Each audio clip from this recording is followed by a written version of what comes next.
Angelica, thank you very much indeed for that. So, there we are, getting money across borders can be a struggle, but elsewhere, transactions are as easy as showing your face. Welcome to the world of FricTech, yes, a subcategory of FinTech. This is about frictionless technology. In other words, making payments as smooth, quick and easy as possible. Oh, and secure too. And privacy protecting. People like Anders Hartington say they have the solutions. Anders is Chief Operating Officer and founder at a Sao Paulo-based fintech firm called UNIKE Technologies, and he has some FricTech examples. I think many of us have maybe seen the Amazon Go store, for example, where people can just walk right in and grab something and then walk out of the store without having to stay in line, without having to stay at a cash register or anything like that. So that is a FricTech experience. I remember also even some years ago where you can drive through Europe with these toll booths, and in many cases you have to stay in car lines in order to pay for your road fees and so forth.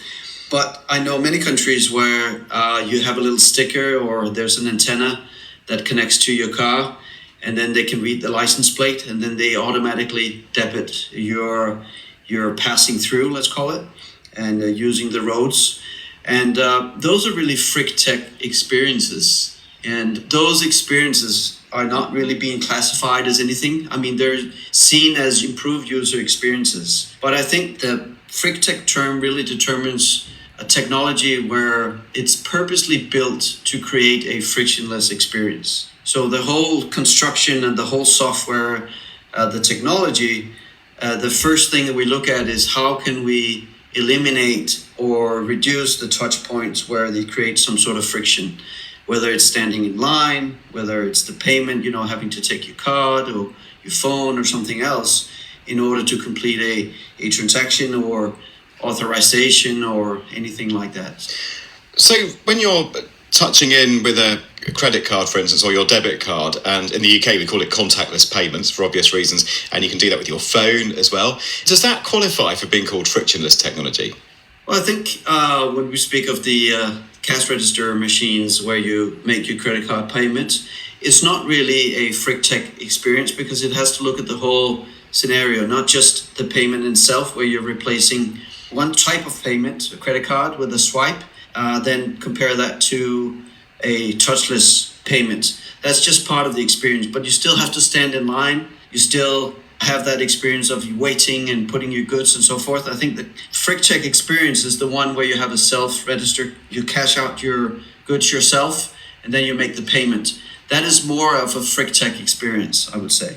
I was going to ask what the underlying technologies are involved in FricTech, but is the answer, well, this is more of a system, it's more of a way of paying. It's not we can say it's this kind of system, it's RFID or whatever it might be, but nonetheless, I guess there are technology aspects to it. So what kind of tech are we talking about?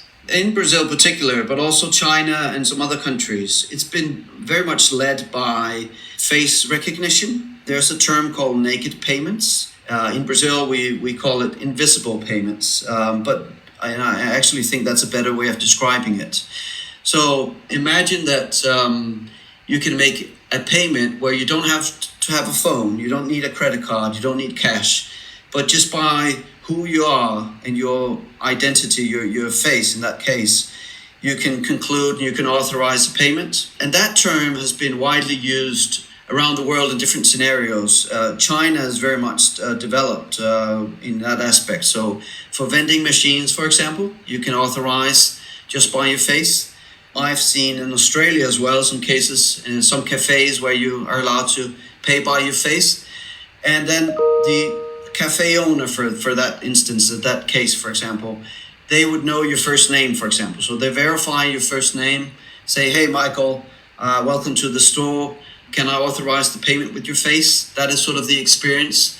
And they say, yeah. So you register your credit card in the same way as you would do with Uber, for example. And then you can use that, and just the face itself authorizes the transaction. There are some cases in the UK where it's not face, but they're using finger vein. Right, so biometrics, in other words. I'll tell you what, finger vein, that's a new one on me. What's that? It's more, let's say, call it secure way of doing authentication.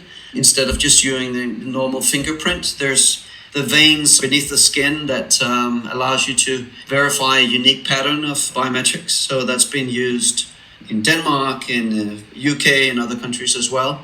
And of course, we're in the midst of a pandemic. We're all being told not to touch things unless we can help it. So this must be really driving the frictionless payments technology forward. It is. We have seen a boost in interest from the market. Very recently, we were addressed with an amusement park, in fact. So basically, we're allowing them to capture a selfie when they do the payment. Then they can walk right into the amusement park without having to touch anything at all. It can then unlock all the lockers with face as well. And all the consumption at the place is also done with face technology. And then at the end, you can just leave the place and everything has already been paid while you do the consumption in real time. That was Anders Hartington giving us, Angelica Mari, a beginner's guide there to FricTech. And I suppose one question that I have about when you're using your face for payments is just how much of your facial data, the profile of your face, how much of that is held centrally on a database or what have you? What can you tell us about that? Well, from what I know, UNIKE systems, they don't really store the entire picture of your face in one database. So it's strings of data in different databases. So it makes it more difficult to reverse engineer and collate all of the information needed to pay. So that's one of the aspects that makes it more, say, attractive to use in terms of how secure that method of payment is. There is also an education element.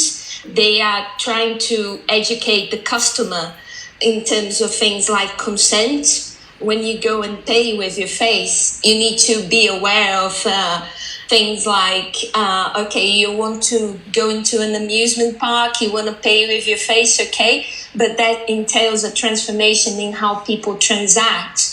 And that might take a bit of time for people to understand that it's not as concerning as it may sound. All right. Well, there we're going to have to leave it. Angelica Mari, thank you so much for taking us through that in this special edition of Digital Planet, all about fintech and indeed FricTech, as you were hearing there. Well, that's it for this week. I'm Gareth Mitchell. Your studio manager today is Jackie Mardrum. And the producer's Ania Lichtarowicz. We'll be back next week. See you then. Bye-bye.